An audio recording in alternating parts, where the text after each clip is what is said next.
1. In the beginning there was Sumer. Long before Babylon rose to greatness, the lands between the Tigris and Euphrates rivers gave birth to something even older. Sumer. Around 4000 BCE in the southern part of Mesopotamia, today's southern Iraq, small villages began to grow. Mud brick houses, narrow canals, and flat farmlands surrounded these settlements. Over time, they became cities. By 3000 BCE, cities like Uruk-ur-Eridu and Lagash had formed. They were among the first true cities in human history. Sumerians built walls, temples, and markets. They invented cuneiform writing, pressing symbols into wet clay tablets. It was the first known system of writing. They divided the year into 12 months. They studied the stars. They built ziggurats, temple towers that reached toward the heavens. They wrote myths, sang hymns, and recorded contracts. They spoke not of empires, but of gods and kings. Yet Sumer was not one unified land. It was a mosaic of city-states. Each city had its own ruler. Often they fought each other. Armies clashed for control of rivers, trade, and honor. This rivalry was both a strength and a weakness. Still, the legacy of Sumer was immense. The wheel, the plow, irrigation, accounting, all were Sumerian. Their gods would later become Babylon's gods. Their myths, Babylon's stories. Their temples, the blueprint for Babylon's own grandeur. But change was coming. By 2334 BCE, a powerful man named Sargon rose in the northern city of Akkad.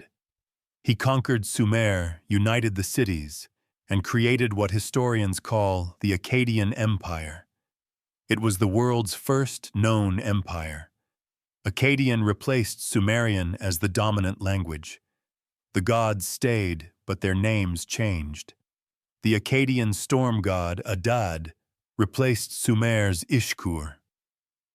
Enlil remained, but now as a father to Marduk, the future god of Babylon. The Akkadian Empire stretched from the Persian Gulf to the Mediterranean Sea. For a century it ruled. But empires are fragile things. By 2154 BCE, Akkad fell to invasions and droughts. In the south, the third dynasty of Ur rose. It was a Sumerian revival, a final flowering. Known as Ur III, it lasted from 2112 to 2004 BCE. Kings like Ur-Nammu built canals, collected taxes, and passed laws. Ur-Nammu's law code carved into stone may have inspired later ones like Hammurabi's. This was the world into which Babylon was born. Not as a capital, not as a kingdom, but as a small, unremarkable city on the Euphrates River. Quiet, watching, waiting. Its time had not yet come, but its foundations, cultural, religious, and economic, had been laid by Sumer's cities. Without Sumer, there would be no Babylon. Without ziggurats, no hanging gardens. Without cuneiform, no laws. Without myths, no epics. History is not born in silence. It is carried, shaped, and passed down. And Babylon would inherit it all. 2. The birth of Babylon, a city among rivers. Babylon's beginning was quiet. Around 2300 BCE, it was just a modest Akkadian town resting on the eastern bank of the Euphrates River in the heart of Mesopotamia. It sat roughly 85 kilometers south of modern-day Baghdad.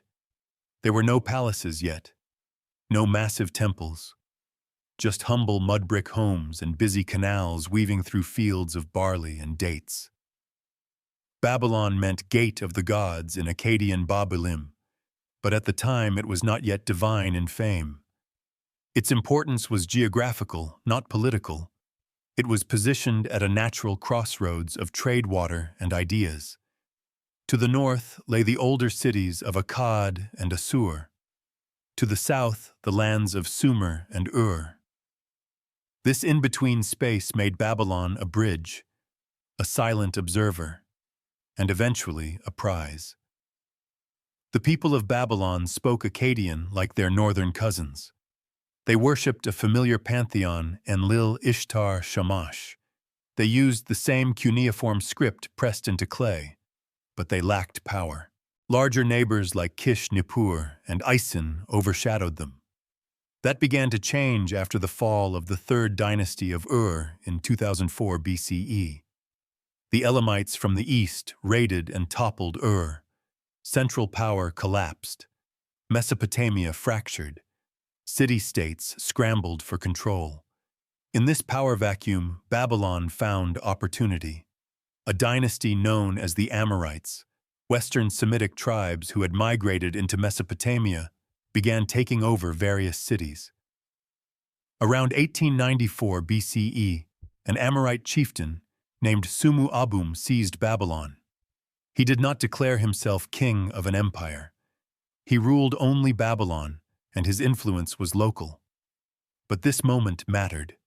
It marked the beginning of what historians call the First Babylonian Dynasty. The Amorites brought their own gods, but they didn't erase the old ones. Instead, they elevated one Marduk. At first, Marduk was just a city god, modest in power, not yet a chief deity. But the Amorites began to favor him. Over time, his temple, the Esagila, rose in Babylon. Priests wrote hymns and myths that placed Marduk above other gods. His voice grew louder with the city's fortunes. The early kings of Babylon, Sumu Abum, Sumu La El Sabium, were not empire builders. They were survivors holding their city amid regional chaos. They formed alliances, fought rivals, and slowly extended control over nearby towns. By the reign of Sin Mubalit, 1813 to 1792, BCE Babylon had become a small but respected power. It still lagged behind giants like Larsa in the south and Eshnunna in the north. But its position, its stability, and its ambition were rising. Then, in 1792 BCE, a young king took the throne. His name was Hammurabi. He inherited a city on the cusp of greatness, a city shaped by rivers, trade, and slow, patient growth, a city that had watched empires rise and fall, that had learned from Sumer's collapse, that had borrowed Akkad's strength, Ur's order, and Amorite fire. Hammurabi would take this raw inheritance and forge it into something mighty. But before the conquest, before the law codes and the ziggurats, there was this, a small city between rivers, quiet, listening, ready. Babylon had been born. Now it was time to grow. 3. The Akkadian and Ur III. Shadows, legacy of kings. To understand Babylon's rise, we must look back again.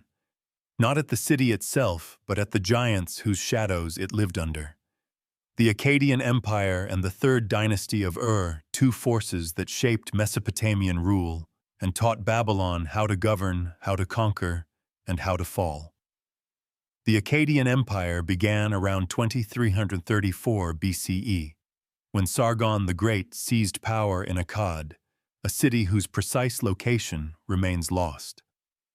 What is certain is his ambition.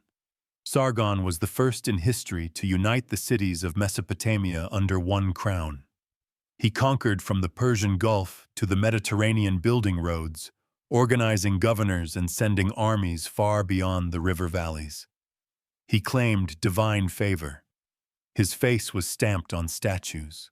His name echoed in every tablet from Mari to Ebla. Babylon, just a village, then lay within his orbit. Sargon's empire taught future rulers about centralization, about logistics, about balancing brute force with religious legitimacy.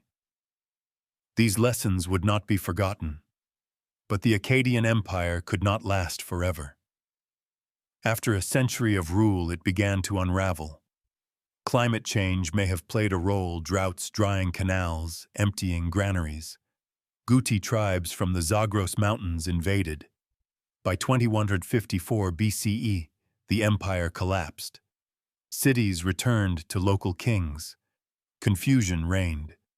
From that confusion, Ur-III emerged. Ur in southern Mesopotamia became the center of a revived Sumerian kingdom around 2112 BCE under King Ur-Nammu. His dynasty would restore order at least for a while. Ur-Nammu built great ziggurats, revived agriculture, and issued one of the earliest known law codes. His son Shulgi strengthened the bureaucracy, standardized weights taxes, and scribal education. The system was brilliant, efficient, but rigid. Under Ur-III, Babylon was likely a client town. It obeyed orders, paid taxes, sent envoys. It was not yet strong enough to challenge, but it was learning. From Akkad, it learned how to build empires. From Ur, it learned how to manage them. Yet even this new order was fragile. Around 2004 BCE, the Elamites invaded from the east, raiding Ur and capturing its last king, Ibisin.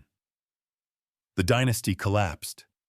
Mesopotamia again broke into competing city-states. Amorites like those who had entered Babylon now roamed freely across the land. Some settled, some conquered. With the central powers gone, smaller cities like Babylon could finally rise. The shadow of Akkad left behind a thirst for conquest. The shadow of Ur-III left behind a blueprint for control. But both empires had also revealed a critical flaw: size alone did not mean stability. Harsh rule could spark rebellion. Tight central plans could snap under pressure. Foreign invasions could topple even the proudest kings. Babylon would remember all of this, and in the decades to come, it would try to do better, with Hammurabi watching, waiting, and learning. 4. The rise of Hammurabi, lawgiver and conqueror. In the year 1792 BCE, a new king took the throne of Babylon. His name was Hammurabi. He was not born into greatness. At the time of his ascension, Babylon was still modest, overshadowed by stronger neighbors like Larsa Eshnunna and Mari. The kingdom's borders barely extended beyond the city itself. It had no vast army, no imperial bureaucracy, but it had a young king with vision and patience. Hammurabi ruled for 42 years, and during those decades, he would transform Babylon from a small city-state into a dominant empire that stretched across Mesopotamia. He did this not in haste, but in careful stages, each move calculated, each war timed to advantage. At first, Hammurabi governed peacefully. He strengthened Babylon from within, rebuilding city walls, restoring temples, and expanding irrigation systems. He focused on justice, trade, and administration. He earned trust both from his people and from the gods. But the world around him was changing. In the north, Eshnunna controlled the Tigris Valley. To the east, Elam lurked beyond the Zagros Mountains. In the south, the old city of Larsa ruled the grain-rich lands once held by Ur. Mari stood in the west, a trading hub on the Euphrates. All were rivals, all had armies, and all underestimated Hammurabi. In 1787 BCE, Hammurabi struck his first major blow. He launched a campaign against the king of Larsa, Rim-Sin-Wur, a man who had ruled for nearly 6 decades. Rim-Sin had long held power over southern Mesopotamia, including Nippur, a city sacred to the god Enlil. Taking Nippur would mean legitimacy. It took years of war and shifting alliances, but in 1763 BCE, Hammurabi conquered Larsa. The south was his. He now ruled from Babylon to the Persian Gulf, but he was not done. Next came Eshnunna in the northeast. In 1762 BCE, he defeated their armies, seizing control of the trade routes along the Tigris River. With Eshnunna's fall, Babylon gained access to the Zagros trade and the riches of the east. Then Hammurabi turned west. Mari, ruled by Zimri-Lim, had once been an ally, but no ally could be allowed to rival Babylon. In 1761 BCE, Hammurabi attacked Mari, captured the city, and either killed or deposed its king. The destruction of Mari shocked the region. Babylon had become unstoppable. By 1755 BCE, Hammurabi ruled nearly all of Mesopotamia, from the Gulf in the south to the mountains of the north, from the deserts of the west to the rivers of the east. Babylon was now the imperial capital, and Hammurabi was no longer just a king, he was a conqueror. But his greatness was not only on the battlefield. Hammurabi knew that swords won empires, but laws kept them.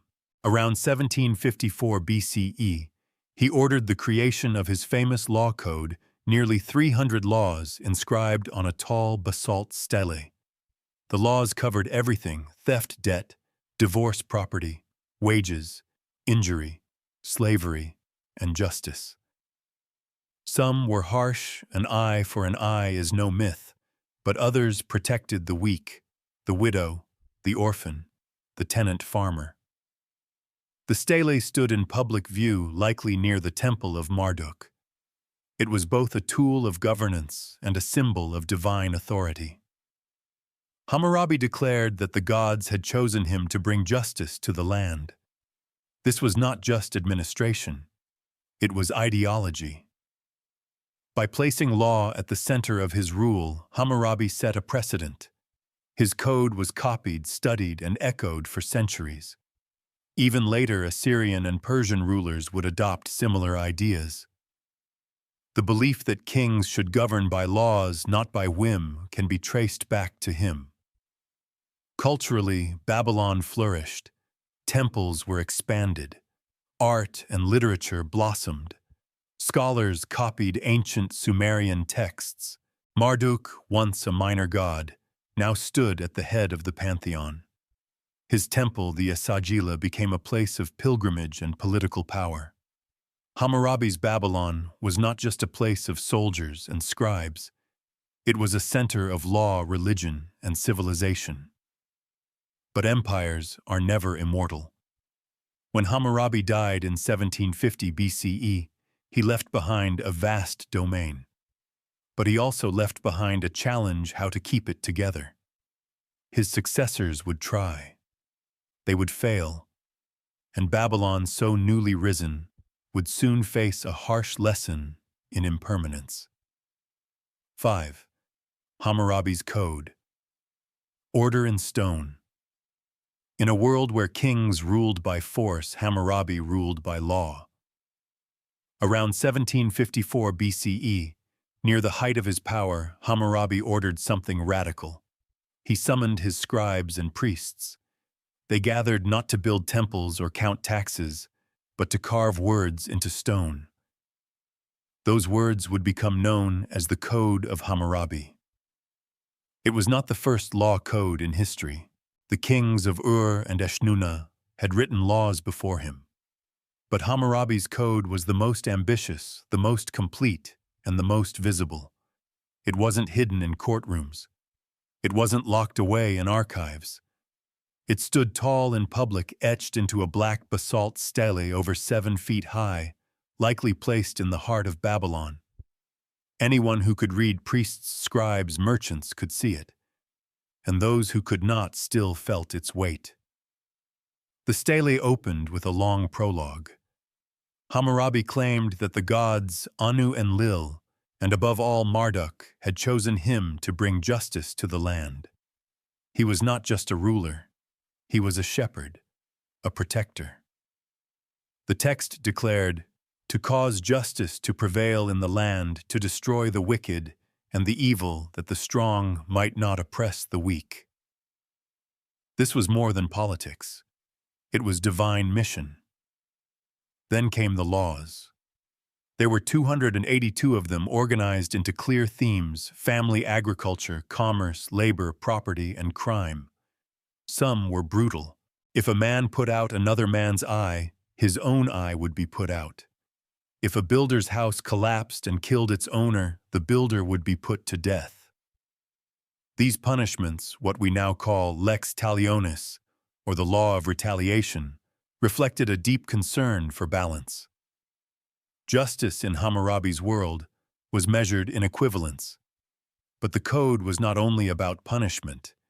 It regulated trade contracts, wages for laborers, and responsibilities of boatmen and herdsmen. It protected the rights of wives and daughters. It gave legal standing to orphans and the poor.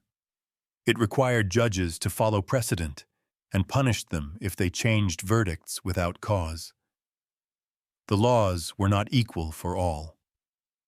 Babylonian society was divided into classes: Awilam free men, Mushkanum dependents or commoners, and Wardum slaves. Penalties varied depending on one's class. Justice, though universal in appearance, was layered in practice. Still, for its time, Hammurabi's code offered something rare: structure. In a region plagued by feuding kings and shifting borders, the code promised continuity. It gave merchants confidence. It guided judges. It told farmers what they owed and wives what they could demand. It was both a mirror of society and a mold that shaped it. Culturally, it reinforced Babylon's identity. Babylon was no longer just a strong kingdom. It was a just one. Its power rested not only on bronze weapons but on written law. Marduk, the city's god, was portrayed as a giver of order. The temples and courts became places of record and responsibility. Economically, the code stabilized markets. It defined interest rates, rental prices, and penalties for fraud. With so much of Mesopotamia under one rule, trade flowed more smoothly. Cities like Sippar, Borsippa, and Nippur benefited from Babylon's consistency. Socially, the code reinforced patriarchy and hierarchy, but it also carved out rights. Women could inherit property, sue for divorce, and protect their dowries. Slaves could own goods and buy freedom. Justice was not modern, but it was defined. Most importantly, Hammurabi's code endured. Copies were made. Variants spread across the region. Centuries later, Assyrian kings would create their own codes clearly inspired by Hammurabi. Even in modern times, when the stele was uncovered by French archaeologists in 1901 at Susa, Iran, where it had been taken by Elamite raiders, the world saw its significance. Today, the stele rests in the Louvre Museum in Paris. The carved image at its top shows Hammurabi standing before Shamash, the sun god of justice. Shamash hands him a rod and ring symbols of authority and measurement. It is a powerful image, not of war, not of conquest, but of order. Hammurabi may have built an empire with swords, but he secured its memory with laws. That black stone stands as proof. Empires crumble, cities fall, but law written clear and public endures. 6. The First Babylonian Empire. A short-lived glory. Hammurabi left behind a kingdom larger than any before him in Mesopotamian history. At the time of his death in 1750 BCE, Babylon stretched from the Persian Gulf in the south to the Zagros foothills in the east and as far north as Assyria. His rule had unified nearly the whole of the Fertile Crescent's eastern half. Trade flourished. Temples stood tall. Law and order, at least in appearance, were firmly established. But the foundations beneath his empire were not as solid as they seemed. Hammurabi's empire, though expansive, had been built through conquest and diplomacy, held together by the force of his personality, his military authority, and his administrative genius. When he died, that glue began to dissolve. His son Samsu-Iluna inherited the throne. He was competent, but he lacked the commanding presence of his father. More importantly, he faced a different world. Hammurabi's campaigns had stirred unrest. Cities he had conquered resented Babylonian rule. Vassal kings once loyal to Hammurabi began to rebel as soon as his voice fell silent. The cracks widened quickly. In the south, Sumerian-speaking regions like Ur and Larsa rebelled. A man named Rim-Anum declared himself king of Uruk and led a wide revolt across southern Mesopotamia. Samsu-Iluna responded with force, launching punitive campaigns and devastating rebellious cities. But each battle cost Babylon men grain loyalty, and each victory bred new resistance. Then came the most severe blow, the rise of the Sealand dynasty. In the marshlands of southern Mesopotamia, a group of rebels formed an independent kingdom that would survive for over a century, completely outside Babylon's control. The Babylonian army struggled in this terrain. The wetlands were impossible to conquer with standard tactics. Despite repeated efforts, Babylon failed to retake the region. To the north and east, Assyria and Elam began to reassert their independence as well. Babylon, once the master of Mesopotamia, now fought just to hold its center. Economically, the empire began to falter. War had disrupted agriculture. Cities suffered food shortages. Trade routes were no longer safe. The complex bureaucracy Hammurabi had built strained under rebellion and inflation. Tax records from this period show sudden gaps, villages depopulated, temples short of supplies, and merchants fleeing unsafe roads. Politically, the king's authority was questioned. Hammurabi had ruled as both warrior and lawgiver. Samsu-Iluna had to choose suppress rebellion or maintain legitimacy. He chose the former. But harsh repression came at a cost. Inscriptions from temples grow fewer. Records of building projects become rare. The state turned inward, defensive, reactive. Culturally, Babylon still mattered. Its scribes continued to copy ancient Sumerian myths and epics. The worship of Marduk remained central. But the flame of cultural dominance flickered in a world more concerned with survival than with glory. Over the next century, Babylon continued to weaken. Its rulers Amidatana Amisaduqa and Samsuditana faced mounting pressure from within and without. They maintained a fragile grip on power, but the empire's reach shrank year by year. Then came the final blow. In 1595 BCE, a foreign power from the west, an army from Hattusa, capital of the rising Hittite kingdom in Anatolia, swept down into Mesopotamia. Led by King Mursili I, the Hittites marched hundreds of miles south in a surprise campaign. They stormed Babylon. The city was not prepared. The defenses failed. The temples were looted. The statues of Marduk were taken as trophies. It was not a war of conquest. The Hittites did not stay. They came destroyed and left. But the damage was done. The city that had once stood as the heart of Mesopotamia's greatest empire now lay in ruins. Its royal line ended. Its laws forgotten. Its temples silent. The first Babylonian Empire had lasted less than 2 centuries. It had risen with wisdom and law, with irrigation and trade, with Hammurabi's vision. It fell through rebellion, overreach, and the unstoppable march of time. But Babylon was not dead. Ruins can be rebuilt. Gods can be restored. And deep in the heart of Mesopotamia, a city still stood on the banks of the Euphrates, scarred, silent, and waiting. Its story was not yet over. 7. The Kassite interlude. Stability without splendor. After the fall of Babylon in 1595 BCE, silence settled over the once mighty city.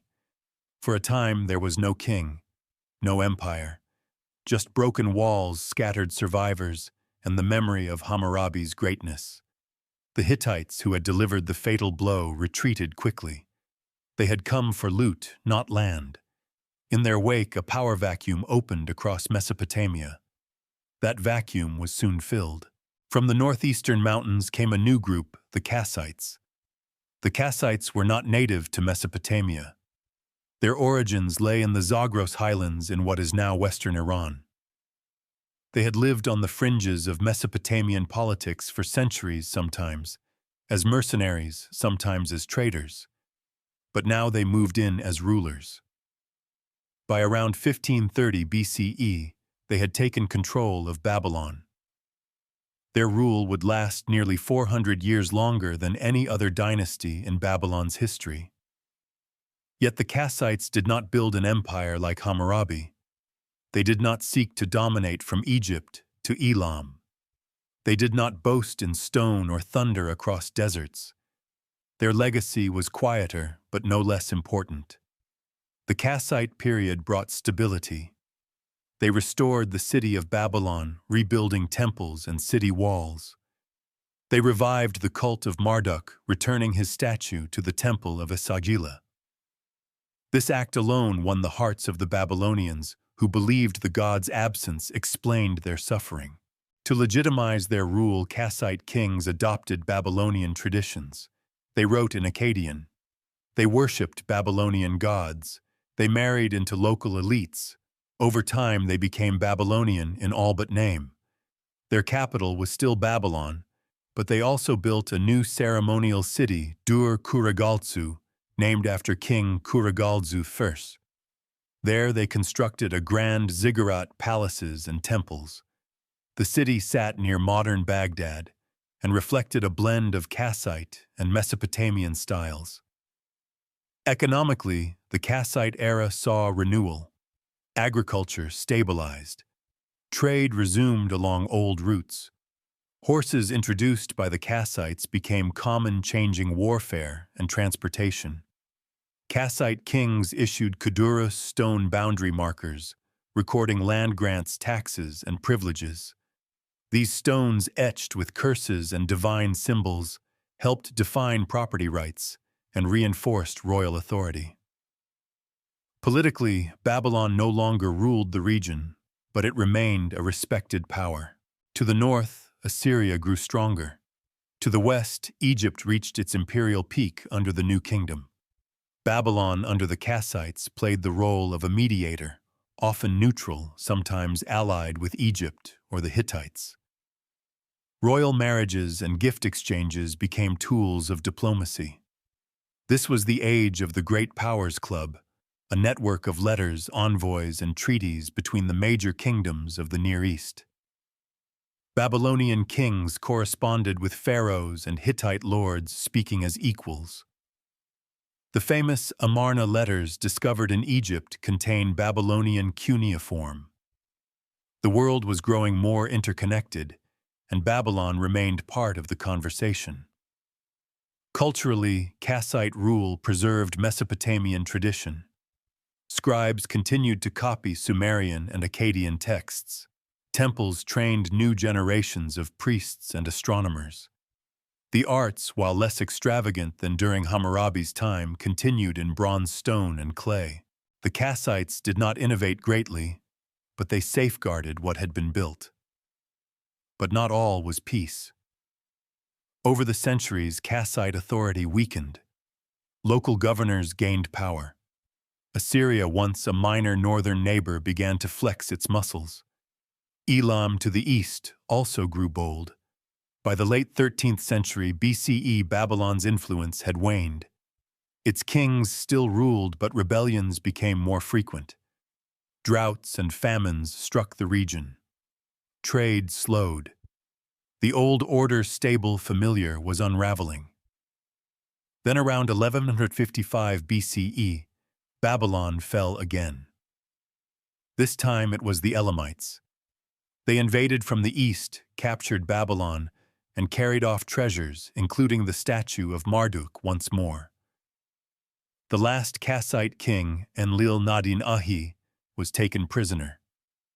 With him, the Kassite dynasty ended. 4 centuries of quiet rule had come to a sudden stop. And yet the Kassites left behind something rare, a long chapter of peace. They had not built monuments to match Hammurabi.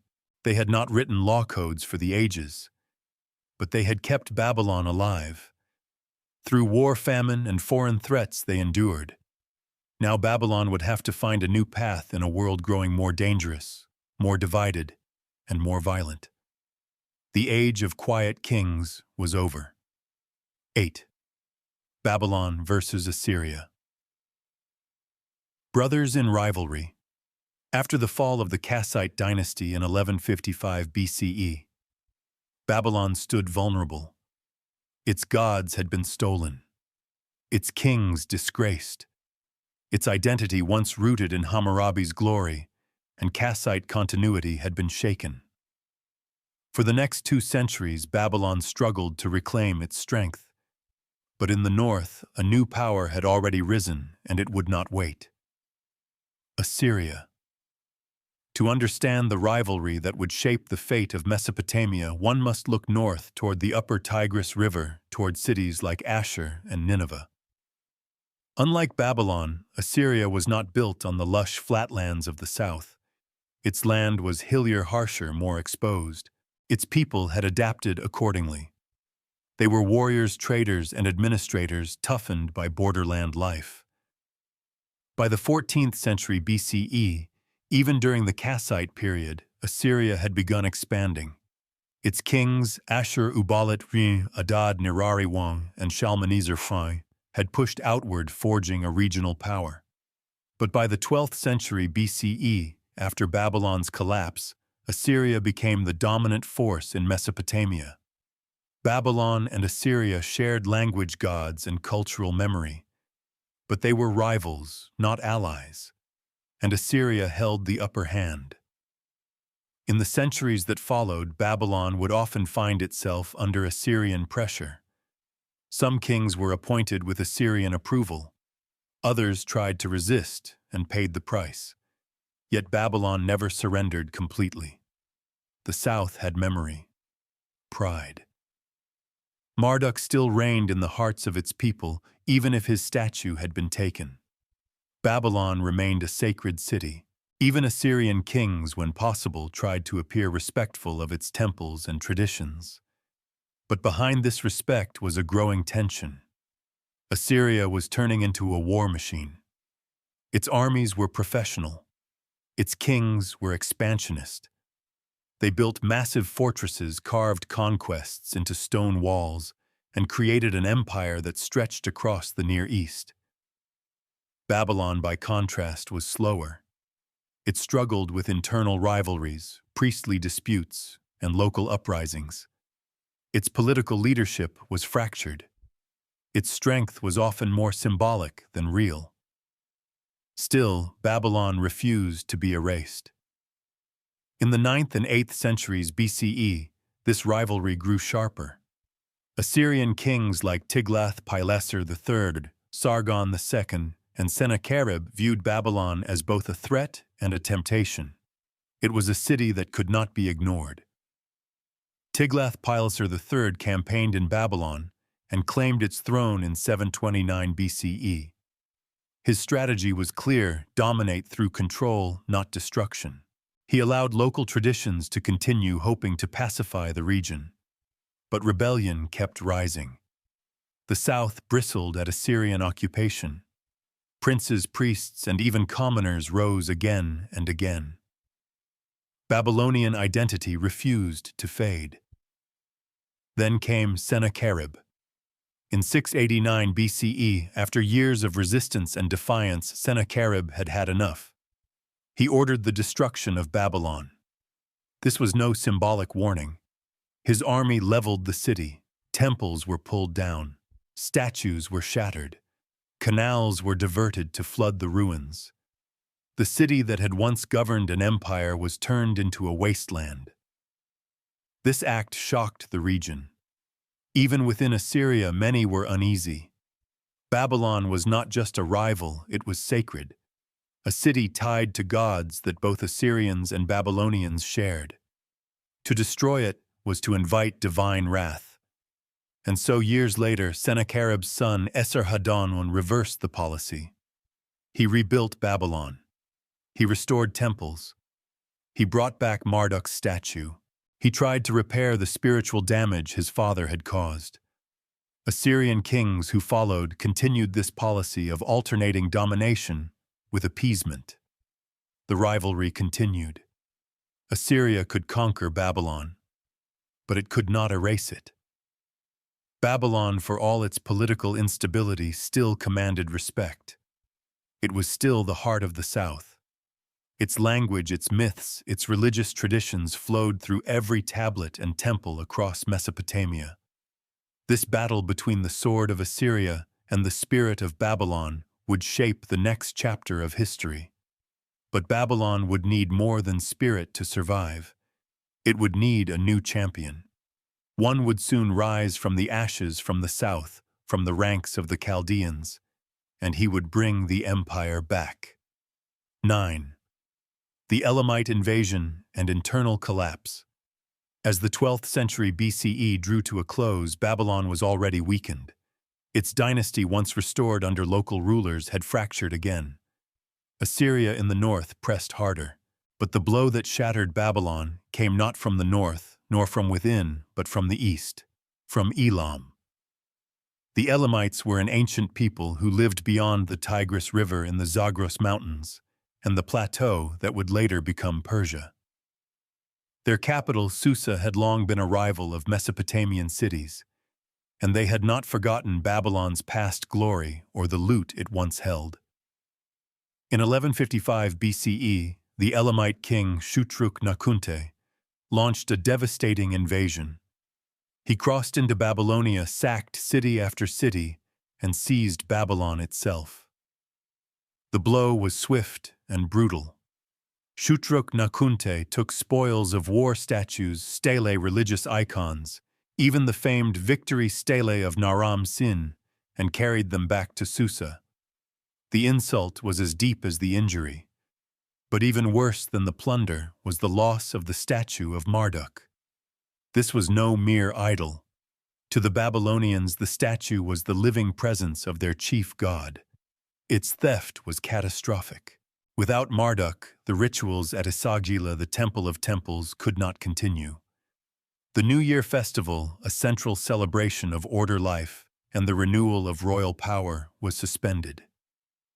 Babylon's political legitimacy collapsed with its god. The Kassite dynasty came to its final end. Its last king, Enlil-nadin-Ahi, was taken prisoner by the Elamites and disappeared from history. With his fall, there was no longer a steady hand at the wheel. Chaos followed. For the next few centuries, Babylon would be ruled by a patchwork of dynasties, local strongmen, and foreign appointees. The so-called Second Dynasty of Isin, formed around 1150 BCE, tried to restore order. Kings like Nebuchadnezzar II, an earlier namesake of the famous king to come, fought back against Elam and recovered the statue of Marduk. This moment sparked hope. Marduk's return was seen as a divine homecoming. Babylon celebrated. The temples were reopened. The rituals restored. But the deeper problems remained. Internally, Babylon was fragmented. No single family line held the throne for long. Power passed rapidly from one dynasty to another.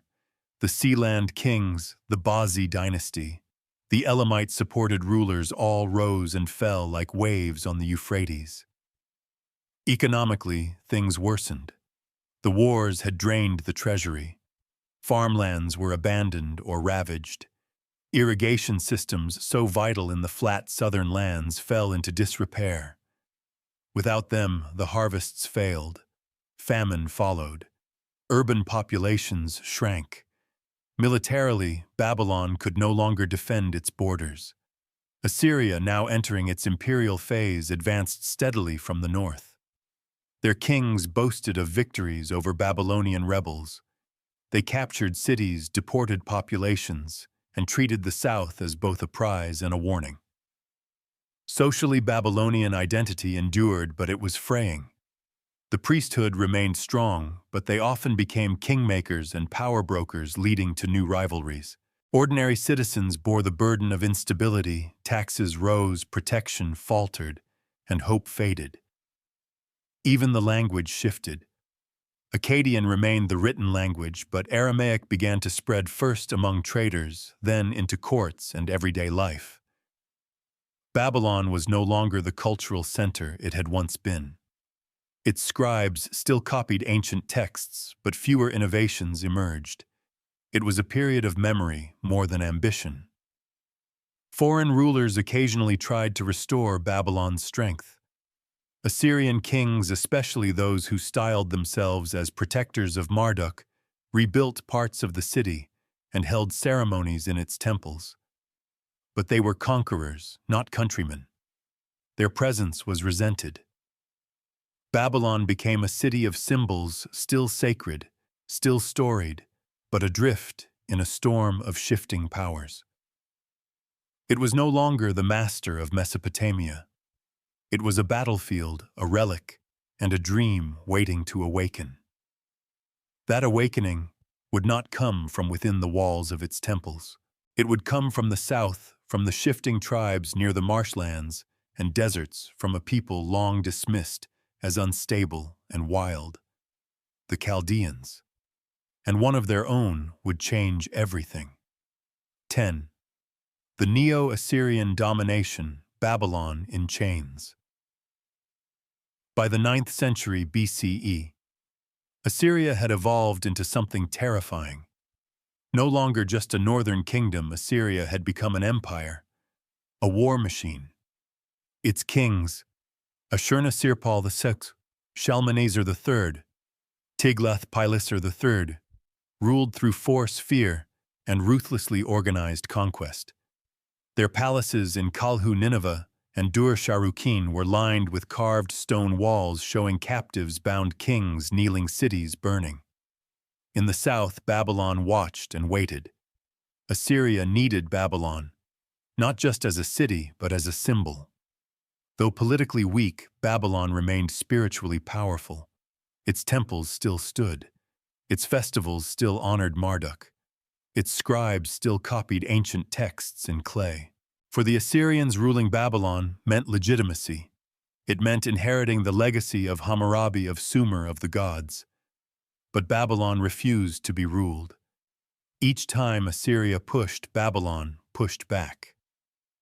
In the mid-8th century BCE, Tiglath-Pileser III tried a new approach. Instead of destroying Babylon, he took its crown. In 729 BCE, he declared himself king of Babylon, not just overlord, but direct ruler. He hoped this would satisfy both Babylon's pride and Assyria's ambition. It didn't. Rebellions flared across the south. Tribal leaders, especially the Chaldeans and Arameans, rose in defiance. These were semi-nomadic groups who had settled in Babylonia. Seen as outsiders, they soon became champions of Babylonian freedom. In 722 BCE, one of them, Marduk-apla-iddina II, also known as Merodach-Baladan, seized the throne of Babylon. A Chaldean leader, he defied Assyria for over a decade. He allied with Elam and Egypt. He restored Marduk's cult. He ruled not as a puppet, but as a Babylonian king.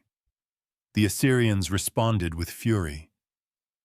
Sargon-Seku defeated him in battle, but could not hold Babylon. The city rose again under new kings, only to be crushed repeatedly. This cycle of rebellion and retribution wore on for decades. Then came Sennacherib. He was not a patient king. In 689 BCE, after years of dealing with uprisings, alliances, and Chaldean resistance, Sennacherib ordered what no Assyrian king had dared before: the complete destruction of Babylon. His troops leveled the walls, they looted temples, they took the statue of Marduk again, and in an act meant to erase Babylon entirely, he rerouted the Euphrates to flood the city's ruins. Babylon was no longer just conquered, it was annihilated. The ancient capital of Mesopotamian law, learning, and religion became a swamp of shattered bricks and drowned gods. Sennacherib's inscriptions did not hide his pride. He wrote, "I destroyed the city and its houses from foundation to roof. I devastated the temples, and I laid their foundations bare. I turned the city into pastures for sheep." But destruction has consequences. Even in Assyria, the act was controversial. Babylon, for all its rebellions, had been the soul of Mesopotamia. Destroying it felt like sacrilege. Priests warned of divine anger. The people murmured of curses. Sennacherib himself would later be assassinated, possibly by his own sons. His successor Esarhaddon reversed course. In 681 BCE, Esarhaddon began to rebuild Babylon. He returned the statue of Marduk. He funded the restoration of temples. He even styled himself as a Babylonian liberator, not an Assyrian conqueror. His goal was clear: repair the spiritual wound. Esarhaddon's policies continued under Ashurbanipal, who ruled both Assyria and Babylon in uneasy balance. But rebellions never stopped. When Ashurbanipal died around 627 BCE, the Assyrian grip weakened. Babylon had been chained, drowned, and burned. But it had never forgotten. Its temples rose again. Its gods were re-enthroned. Its people remembered the laws of Hammurabi and the rituals of Ur. And in the southern marshes, a new force gathered. The Chaldeans were rising again. And this time Babylon would not fall. It would rise. 11. The rise of Nabopolassar, the Chaldean Revolution. In the decades following the death of Ashurbanipal, Assyria began to unravel. Its empire had grown too large, too brutal, and too unstable. Rival claimants fought for the throne. Civil war erupted. The iron grip that once held Mesopotamia in terror began to loosen, and Babylon was watching. Among the southern tribes, the Chaldeans had waited for their moment. They were Semitic peoples who had long lived along the Euphrates' lower reaches, often dismissed by Assyrians as wild or untrustworthy. But they knew the land, the canals, the people. They had bled for Babylon, and now they were ready to lead it. In 626 BCE, a Chaldean leader named Nabopolassar seized power in Babylon. He wasn't born into royalty. He didn't inherit a throne. He took it. At first, his control was limited to Babylon and a few nearby cities. But he was patient, like Hammurabi before him. While the Assyrian Empire tore itself apart in the north, Nabopolassar rallied the south. He won support from priests, nobles, and farmers, tired of Assyrian governors and forced tribute. His greatest asset wasn't just timing, it was vision. He didn't just want to rule Babylon.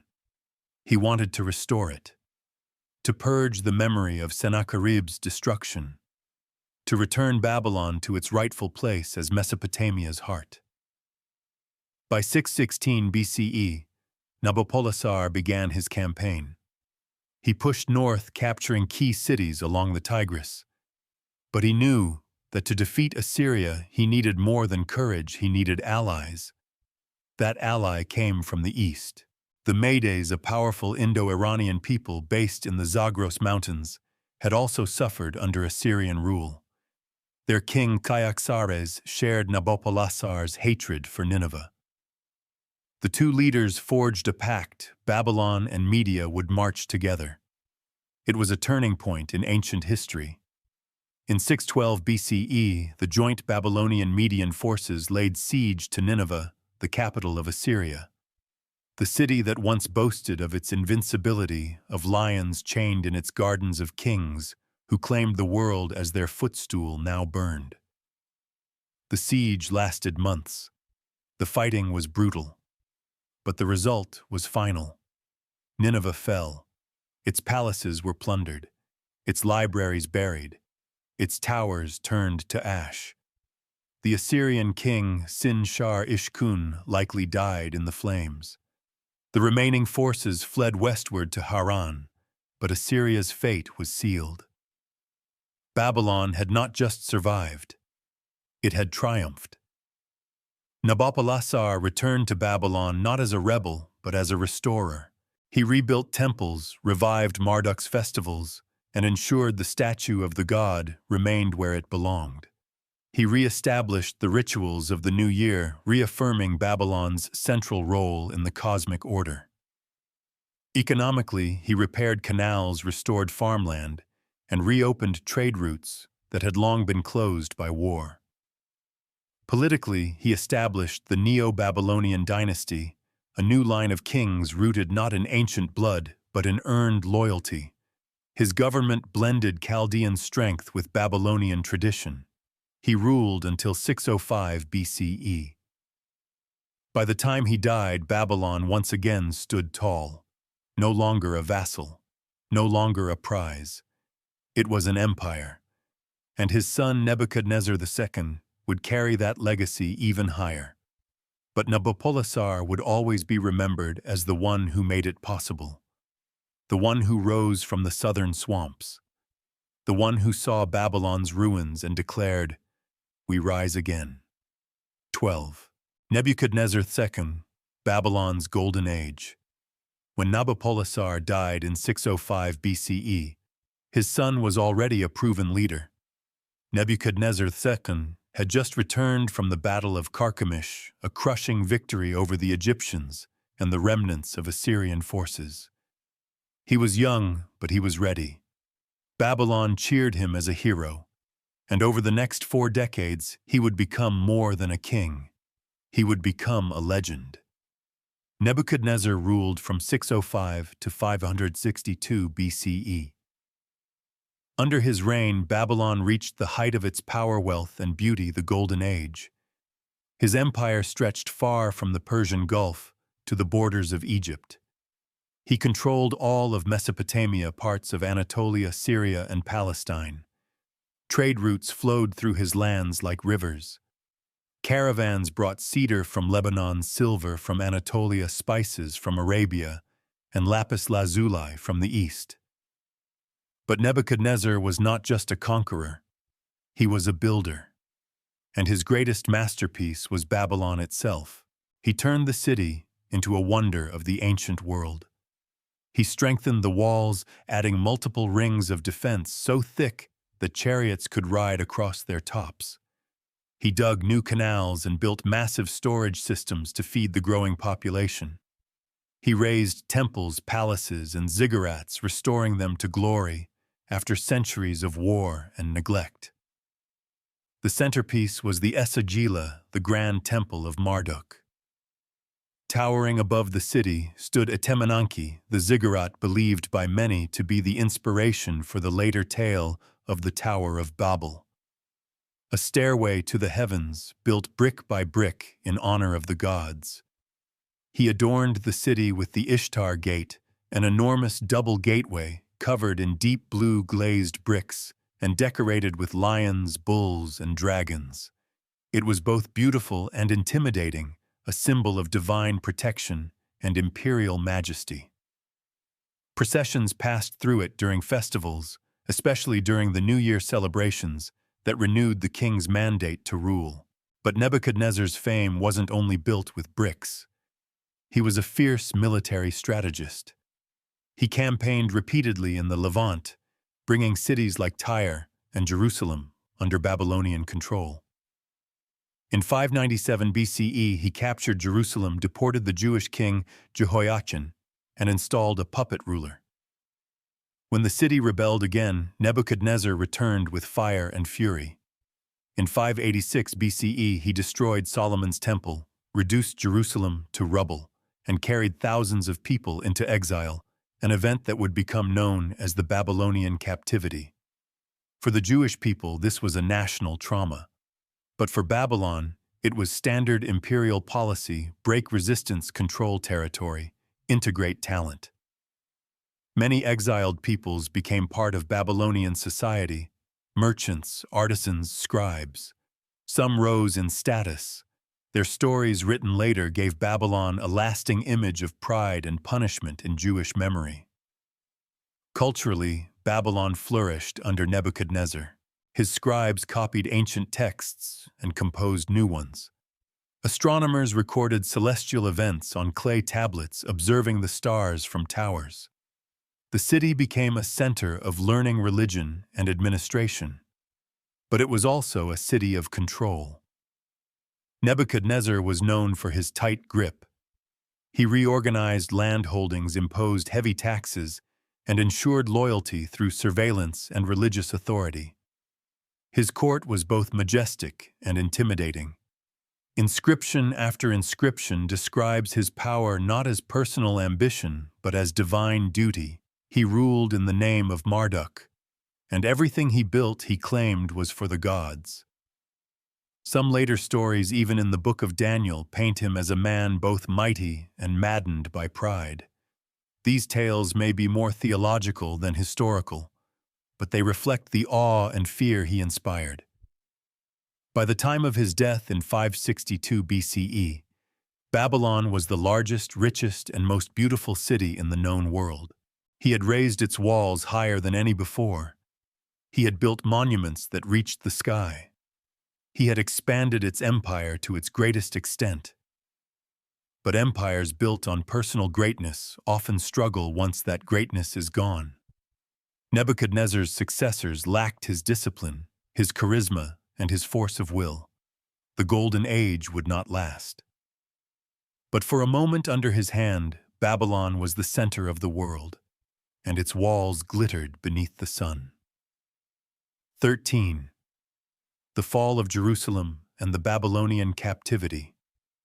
Among all the conquests of Nebuchadnezzar II, one would echo across millennia: the capture of Jerusalem. For centuries, the tiny kingdom of Judah had existed in a fragile space wedged between empires like Assyria, Egypt, and later Babylon. It paid tribute, shifted alliances, and struggled to maintain independence. But in the early 6th century BCE, its luck ran out. In 605 BCE, just as Nebuchadnezzar came to power, Babylon defeated the Egyptians at the Battle of Carchemish. This marked the collapse of Egyptian influence in the Levant and brought Judah under Babylonian pressure. King Jehoiakim of Judah agreed to pay tribute, but then he rebelled. In 597 BCE, Nebuchadnezzar responded quickly. He marched to Jerusalem, captured the city, and removed Jehoiakim's son, Jehoiachin. Thousands of officials, nobles, artisans, and warriors were deported to Babylon. This was the first exile. Nebuchadnezzar placed Zedekiah, Jehoiachin's uncle, on the throne, a puppet king. But in 589 BCE, Zedekiah rebelled too, this time encouraged by the hope of Egyptian support. Nebuchadnezzar's response was final. He laid siege to Jerusalem. The city held out for nearly 2 years. The suffering was immense: starvation, disease, desperation. And in 586 BCE, the Babylonians broke through. They razed the city. They burned the Temple of Solomon, the most sacred structure in Judaism. They tore down the city walls, executed leaders, and deported even more of the population. This time, the exile included priests, scribes, and members of the royal family. This event, called the Babylonian captivity or exile, would become a turning point not just in Jewish history, but in world history. It marked the end of the First Temple period and the beginning of a theological transformation. In Babylon, the Jewish exiles had to find meaning in loss. Their city was destroyed, their temple gone, their king dethroned, and yet they survived. They did more than survive. They adapted. In exile, they preserved their scriptures. They wrote new texts. The prophets, especially Jeremiah and Ezekiel, offered messages of warning, endurance, and eventual redemption. The idea of a covenant with God, once tied to a temple and a land, now became portable. This transformation gave rise to a more portable faith built not only on ritual sacrifice, but on memory law and hope. It was during this time that much of the Hebrew Bible took shape. Babylonian influence appears in the structure of texts in cosmology and in law. Concepts like creation through order, as in Genesis, echo Babylonian myths like the Enuma Elish. Meanwhile, Babylon itself absorbed the Jewish population into its complex society. The exiles became part of the administrative and commercial fabric of the empire. Some gained wealth. Others retained strong religious identities. Synagogues, spaces for study and prayer, may have emerged during this period as substitutes for the lost temple. But Babylon, despite its grandeur, was never home.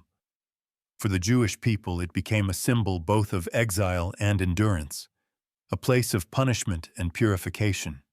In later Jewish tradition, Babylon would represent the archetype of proud cities that defy God. The trauma of the exile would resonate for centuries. Even in Christian and Islamic texts, Babylon became shorthand for moral corruption, pride, or oppression. It is mentioned in the Book of Revelation as the Whore of Babylon, a symbol of empire's spiritual decay. And yet, in historical reality, Babylon was complex. To Nebuchadnezzar, Jerusalem was just another rebellious city in a long line of wars. He likely saw no special significance in its destruction. He acted as any ruler of a fragile empire would, punishing defiance and securing control. But the consequences were enormous. The Babylonian captivity changed Jewish identity forever. It also gave Babylon a strange immortality, not only as a city of bricks and gates, but as an image, a name, a warning. Even long after its fall, people would still speak of Babylon, some with hatred, others with longing, but none would forget. 14. Empire on the edge. Weak kings and fading glory. When Nebuchadnezzar II died in 562 BCE, he left behind a glittering empire. But the light would soon begin to fade. He had ruled for 43 years. No Babylonian king after him would come close. His successors lacked his vision, his discipline, and his authority. The empire he had built with stone and iron began to crack, not from outside invaders, but from the slow erosion of weak leadership.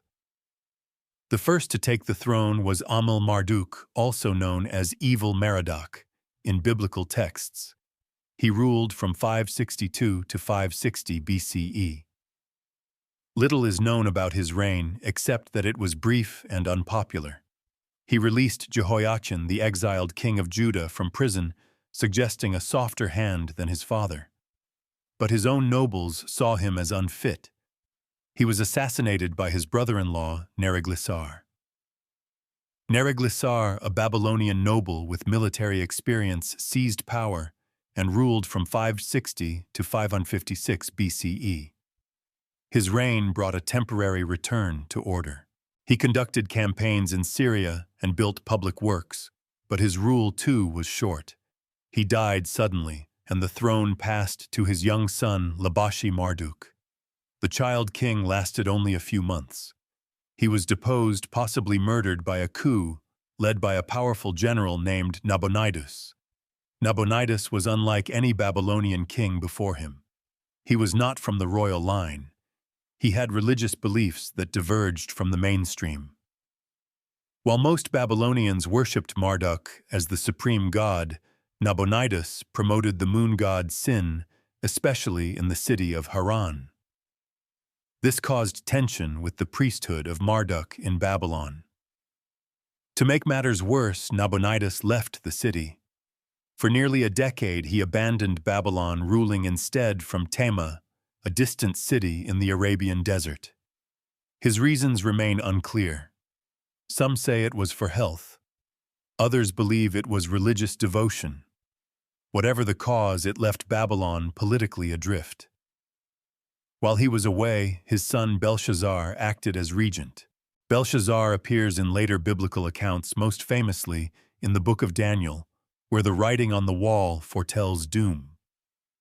Historically, he was not a full king, but he held power and he failed to prevent the coming collapse. During Nabonidus's absence, the empire weakened. Economically, Babylon had begun to decline. The costs of monumental construction, years of war, and heavy taxation had taken their toll. Irrigation systems needed repairs. Trade was sluggish. Farmers struggled under the burden of state demands. Politically, the king's absence created chaos. The priesthood resented the neglect of Marduk. The military grew restless. Nobles began to question authority. Babylon, once the shining capital of the East, no longer had a leader who walked its streets or honored its temples. Meanwhile, far to the east, a new power was rising. Persia. Led by a brilliant and ambitious leader named Cyrus the Great, the Persian tribes had united and conquered their neighbors. In 550 BCE, Cyrus defeated the powerful Medes. He now turned his eyes west toward Lydia, Asia Minor, and eventually Babylon itself. Back in Babylon, Nabonidus finally returned. But it was too late. His religious reforms had alienated the priesthood. His political decisions had weakened the government. His military command was uncertain. The empire, once fearsome under Nebuchadnezzar, was now a fragile shadow. There were no new conquests, no great buildings, no festivals worthy of the past, just whispers in the temples, unrest in the streets, and a king no one truly trusted. The empire was rotting from the inside. By 540 BCE, Cyrus was approaching. The Babylonians prepared, but their hearts were divided. Some feared change, others welcomed it. For when kings forget the gods and cities forget the people, even mighty empires fall without a fight. Babylon stood on the edge, and the wind from Persia was rising. 15. Cyrus the Great and the Persian conquest. In the autumn of 539 BCE, the winds of history shifted. From the east came a man whose name would echo for centuries. Cyrus the Great, founder of the Achaemenid Empire. He had already conquered Media Lydia and vast territories across Asia. Now he set his eyes on Babylon, the last jewel of the old Mesopotamian world. Babylon was not ready. Though its walls were high, its army was fractured, and its people weary. King Nabonidus, long estranged from the priesthood, and the populace had alienated the city he claimed to rule.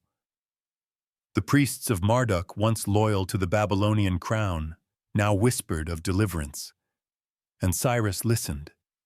He understood that war was not always won by force, but by symbols, by belief, by legitimacy. As his army approached Babylon, he spread messages. He came not as a conqueror, but as a liberator. He vowed to honor Marduk. He promised to restore proper worship. He claimed the Babylonian gods themselves had called him to free the city from misrule. It was a brilliant strategy.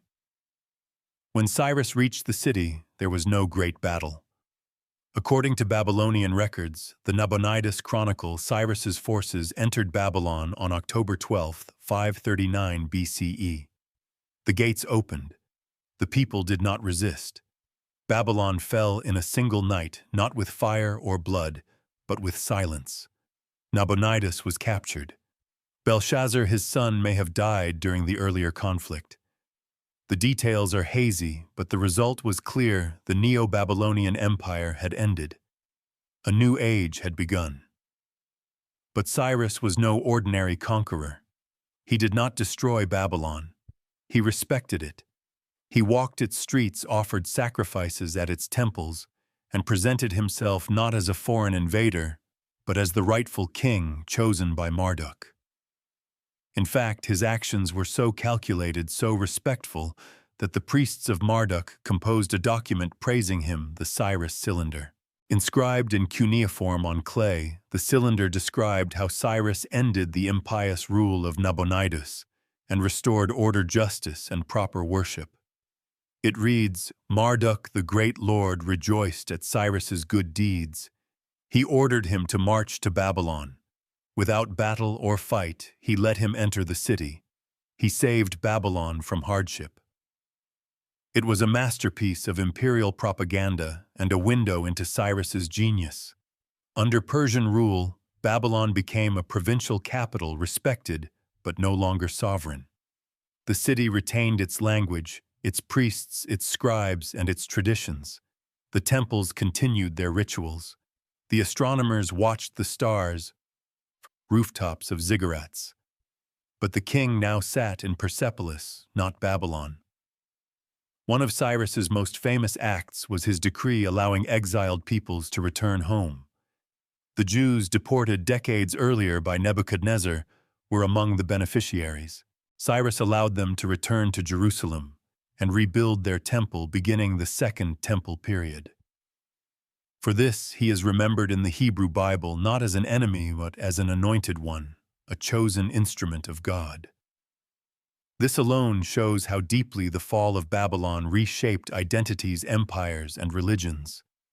The Persians brought new administration, new roads, and new systems of control. The Achaemenid model was decentralized, tolerant of local customs, yet firm in its imperial command. Babylonian scribes now wrote tax records for the Persians. Their temples accepted tribute from distant provinces. But Babylon had lost something essential. It was no longer the beating heart of the world. It was no longer feared. It was no longer free. Cyrus had conquered wisely, but completely. And though Babylon's walls still stood, its sovereignty had ended. The gods remained. The rivers still flowed. But the age of Babylonian kings was over. 16. Under Persian rule, revered, but powerless. In the wake of Cyrus's triumph, Babylon entered a new era, one of reverence without power. It remained majestic. Its ziggurats still towered above the plains. Its temples hummed with ancient chants. Merchants still crowded its markets, and scribes still inked their cuneiform tablets with precision. But the throne was no longer Babylonian. Cyrus the Great had become king of Babylon, king of the lands, and his successors ruled from afar, from Susa Ecbatana and later Persepolis. Babylon became a satrapy, a province in the vast Achaemenid Empire, which stretched from the Indus Valley to the Aegean Sea. Though stripped of sovereignty, Babylon was not disgraced. Cyrus and later Darius I understood its symbolic power. Babylon was the spiritual heart of Mesopotamia. To rule it was to hold a piece of civilization's soul. So they respected its traditions. They maintained its temples, allowed the priests to continue their rituals, and upheld the festivals, especially the Akitu New Year festival, where kings would humble themselves before Marduk, the city's chief deity. Yet the Persian kings were absent. They ruled by governors, satraps appointed from the Persian court. These officials oversaw taxes, infrastructure, and military duties. Local administrators remained in place, but the highest decisions came from above. Babylon's voice was now a whisper in a vast chorus. Still, the city thrived. Under Persian rule, trade expanded. Babylon stood at the heart of the royal road network, connecting it to Sardis in the west and Susa in the east. Caravans brought in tin, wool, gold, and spices. Silver-based economies replaced the older barley standard. Coinage, though not yet fully standardized, began to circulate. Babylonian astronomers flourished. With political affairs no longer dominant, scholarly work advanced. Priests and scientists recorded star movements, eclipses, planetary cycles. These observations formed the basis of later Greek and Islamic astronomy. The Babylonian calendar, refined under Persian oversight, influenced timekeeping across empires. Culturally, cuneiform remained in use, but its status was eroding. Aramaic, the official language of Persian administration, spread rapidly. It was easier to write, faster to learn, and more flexible. Babylonian scribes began using both, even combining scripts. Over time, younger generations lost full fluency in the old tongue. The clay tablet began to give way to parchment and papyrus. Religiously, tensions simmered. While Cyrus and his immediate successors honored Babylon's gods, later kings were less devout. Xerxes was Smyrna, following revolts in the early 5th century BCE, reportedly suppressed some religious privileges in Babylon. Some temples were defunded. The statue of Marduk may have been taken again, whether in ceremony or punishment remains unclear. Such acts wounded Babylon's pride. The city remained rich but not respected, grand but not feared. It was in essence a museum of glory, a place where the bones of empire lay beneath the dust. Even so, revolts did occur. In 484 BCE, under Xerxes, Babylon rose in rebellion twice. The revolts were crushed swiftly. Persian reprisals were harsh. Some temple archives were destroyed. The city's political autonomy was buried even deeper. From this point on, Babylon's fate was sealed. No longer a capital, no longer a kingmaker, just a shining relic. And yet foreigners continued to marvel at it. Greek travelers, Herodotus among them, described Babylon with awe. Its walls, they claimed, were impossibly high. Its temples were unmatched. Its wealth uncountable. And when new conquerors would come, as they always did, they would come to Babylon. Not just for its gold, but for its name. Because even in chains, Babylon remained Babylon, a name that stirred memory, a city that once ruled the world. 17.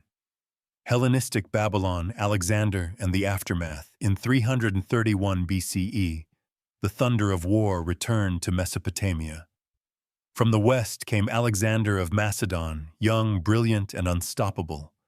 He had already shattered the Persian army at the Battle of Gaugamela, and now pressed deeper into the Achaemenid heartland. Babylon, once the prized jewel of empires, lay directly in his path. But this time there was no need for siege. Babylon's gates opened without resistance. The priests welcomed Alexander. The people cheered. To them, he was not just a conqueror, he was a liberator from Persian rule, and perhaps even a God-sent king. Alexander understood Babylon's value. He marched not as a foreign barbarian, but as a respectful guest. He offered sacrifices at the temple of Marduk, ordered the preservation of Babylonian customs, and declared Babylon one of his capitals. For a brief, dazzling moment, Babylon was once again at the center of the world. Alexander envisioned a global empire, east and west united, and Babylon was to be its keystone. It was geographically central, culturally ancient, and symbolically powerful. His soldiers marveled at its massive walls, sprawling temples, and canals that turned desert into garden. But fate would not grant this vision time. In 323 BCE, after a decade of relentless conquest, Alexander died in Babylon. He was only 32. The cause of death remains debated: fever poisoning or exhaustion, but the result was certain. The world he built collapsed before it could harden into empire. His generals, called the Diadochi, fought viciously for control. Babylon became a battlefield once more, not for liberty, but for ambition. In the years that followed, Babylon passed between rival powers. Seleucus, one of Alexander's most capable generals, seized the eastern provinces and founded the Seleucid Empire. He took Babylon, but chose to build a new capital nearby, Seleucia on the Tigris. That decision marked the beginning of the end. As Seleucia grew, Babylon faded. Its scribes still wrote. Its priests still prayed. But its population dwindled. Its political relevance evaporated. Temples were left unfinished. Archives were abandoned. Even the famed ziggurat of Etemenanki, long in ruins since the Persian period, was left to crumble. Culturally, Babylonian traditions were increasingly absorbed or replaced by Hellenistic practices. Greek became the language of administration. Temples faced pressure to Hellenize. The last known cuneiform tablets date to the 1st century CE, a whisper of a script that had once recorded kings and cosmos alike. Even the gods changed. Marduk remained in name, but Greek settlers brought Zeus, Apollo, and Artemis. Sacred spaces were redefined. Babylon's old identity, rooted in Sumerian myths and Akkadian ritual, slowly dissolved. And yet some continued to visit the ruins with awe. Even as weeds choked canals, travelers recorded the lingering grandeur of the walls. Roman writers spoke of Babylon in the past tense as a fallen legend. By this time, the city had become an echo, a memory of splendor lost in dust. What remained was symbolic. Babylon became a metaphor for hubris, for empire, for divine judgment. In Jewish, Christian, and later Islamic literature, it took on mythic proportions.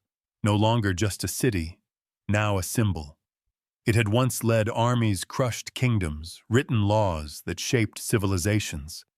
Now it was a corpse of greatness, its bones scattered along the Euphrates, its name surviving not in bronze or brick, but in story.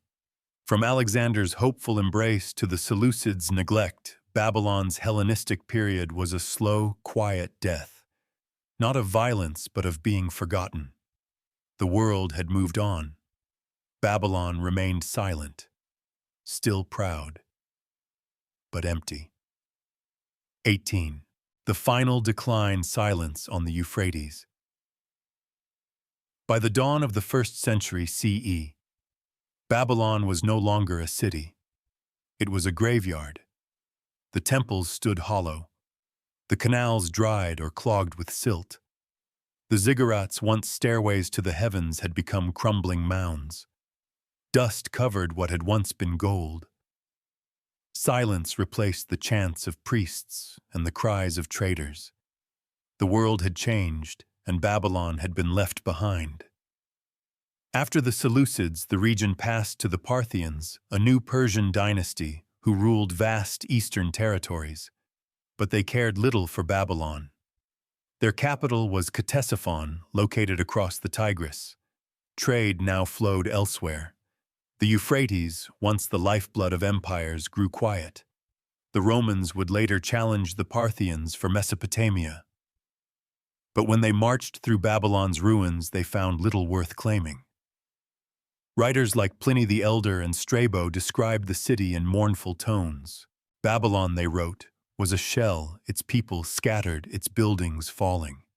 Some small communities likely remained farmers tending date palms near the riverbanks, shepherds grazing flocks among ruined walls.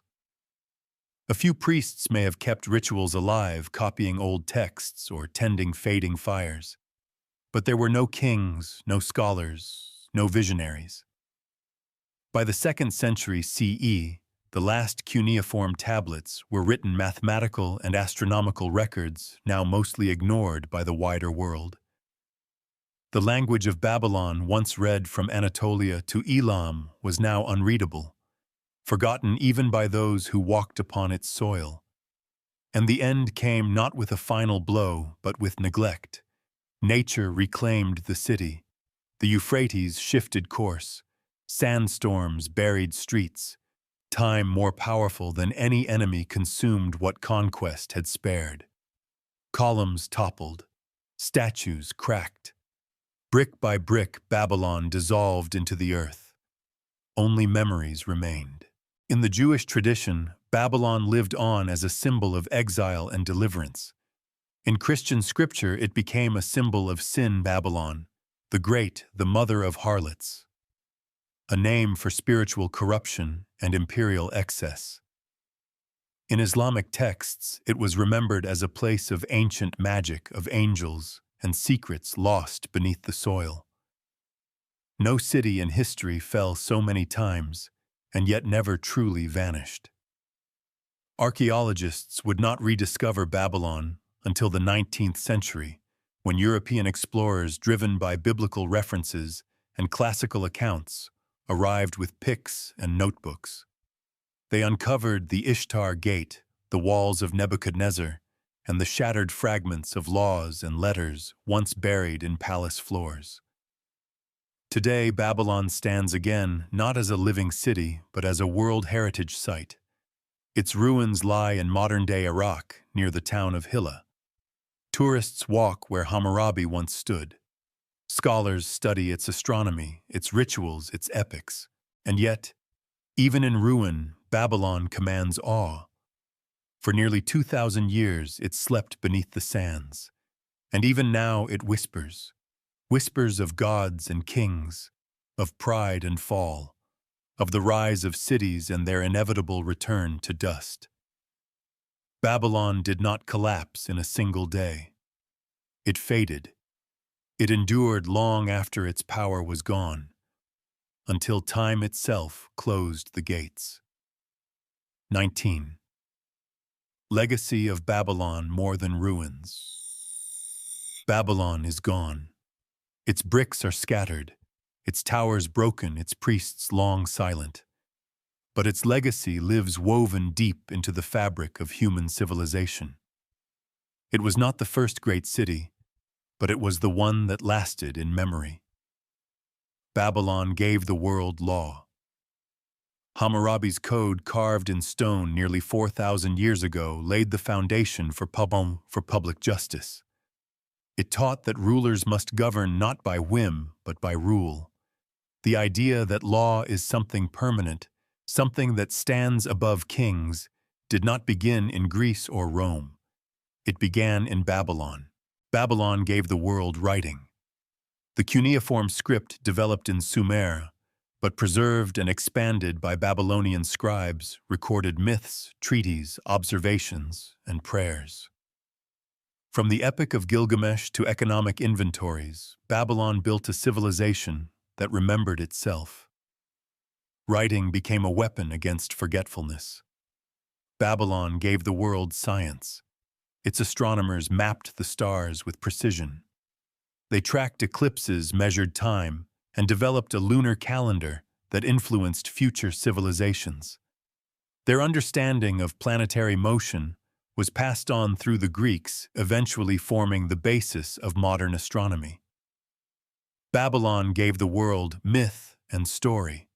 The Enuma Elish, the creation story of Marduk, echoes in later texts from Genesis to Revelation. The flood narrative, the chaos dragon, the battle of light and darkness. These motifs did not die with Babylon. They transformed, traveled, evolved, and they still shape how humanity tells its stories. Babylon gave the world architecture. Its temples, especially the ziggurat of Etemenanki, inspired later visions of divine architecture. The image of a sacred tower reaching toward heaven would inspire the story of the Tower of Babel, a tale told not just in scripture, but in art, poetry, and political metaphor for millennia. Babylon gave the world the concept of the imperial capital. It set the standard for what it meant to rule not just a city, but a realm of diverse peoples, languages, and gods. It blended brutal conquest with religious legitimacy. It showed the power of monuments, of symbolism, of myth in statecraft. And Babylon gave the world a warning. Its rise was extraordinary, but so was its fall. From the pride of Hammurabi and Nebuchadnezzar came ruin. From splendor came silence. In later religious traditions, Babylon became a byword for decadence, corruption, arrogance. The city of gold became a cautionary tale, a reminder that all empires, no matter how glorious, can fall. Yet Babylon is not simply a tragedy. It is also a triumph of memory. Even when forgotten beneath dust, it was not lost. Its clay tablets waited patiently for rediscovery. Its stories slept but did not die. Its gates, rebuilt and displayed in Berlin, continue to inspire awe. It is a paradox. Babylon fell, but Babylon endures. Not in power, but in influence. Not in stone, but in symbol. Its memory shaped the world more than its armies ever could. And so when we speak of Babylon, we do not just speak of the past. We speak of ourselves, of what we build, of what we believe, of what we leave behind. 20. Conclusion: the empire that refused to be forgotten. Empires rise. They expand, conquer, flourish, and then they fall. But Babylon did something rare. It refused to be forgotten. From a modest town on the Euphrates, it rose to rule the known world not once but multiple times. It produced kings who saw themselves as shepherds of justice and gods who demanded reverence and awe. It was the birthplace of laws carved in stone, of myths that shaped civilizations, of science that reached for the stars. It stood through invasions, rebellions, and destruction. Even when its walls crumbled and its kings disappeared, Babylon did not vanish. Because Babylon was never just a place. It was an idea. It was the belief that cities could become eternal, that bricks and words could outlast time, that memory written, spoken, passed down could defy the silence of ruin. Its fall was not a single moment. It was a slow exhale across centuries, a retreat into memory, into texts, into metaphors. But its presence still lingers in the Torah and the Bible, in classical writings, in museum halls, and the stories we tell about pride and loss, wisdom and warning. Babylon became many things: a symbol of greatness, a lesson in humility, a ghost of empire. And even now, standing among its ruins beneath a blazing Mesopotamian sun, one can still feel it. The weight of history, the echo of voices, the gate of the gods, the heart of the world. Babylon has fallen, but Babylon endures.